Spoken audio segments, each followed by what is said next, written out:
Another 1994 EP from Guided by Voices, this time brought to you by Domino. 7 songs in 10 minutes.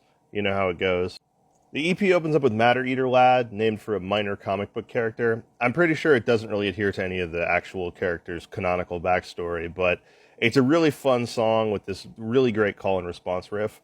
And a fun story, GBV used to, or maybe they still do, have a bunch of random low-quality MP3s on their site as a sampler. So some live tracks and some more obscure B-sides and EP tracks. So a 64 kilobit per second rip of that song was actually one of the first Guided by Voices songs I ever heard. Next up, Broadcaster House. It's a short dirge of a song. Sonically, it has the vibe of something that would have been on the Grand Hour EP. After that, Hunter Complex is it has a really fun bass groove. It kind of sounds like one of those tracks that existed as a jam and then Bob added lyrics to later. Pink Gun is 36 seconds long and feels like something that would later find a place on Alien Lanes. And speaking of Alien Lanes, the next song, Scalping the Guru, actually shares what was the original working title of Alien Lanes. This minute-long track isn't my favorite. It has sort of a groovy 60s vibe to it, but the lyric, Guru Me Baby, kind of is a little dorky to me. Grandfather Westinghouse has a tom-heavy drum part and some crunchy guitar riffing. Once again, it kind of reminds me of that Grand Hour era basement recording. This one's really cool.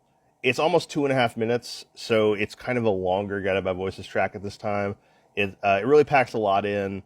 There's some, contrasting verses and choruses, and then there's this sort of ambient, noisy breakdown a little bit where everything kind of gets quiet and spacey before it returns to a riff. Pretty cool. Johnny Appleseed is the most well-known track on here. It's a quirky little folk song about Johnny Appleseed that doesn't really have much to do with the real story of Johnny Appleseed.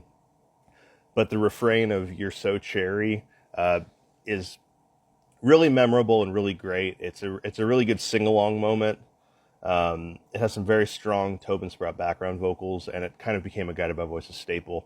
I think this one's a pretty popular one for people to cover as well. It's anthemic while still being understated. So that's the last of our stretch of the 1994 Guided by Voices EPs. Just like with the rest of them, this one's fantastic. It's well worth listening to. Very often when I listen to all these EPs, I will just kind of put them all on and listen to them all as if they were, an album. Next video, I will be back and tackling a big one, perhaps the biggest one of this series, B1000.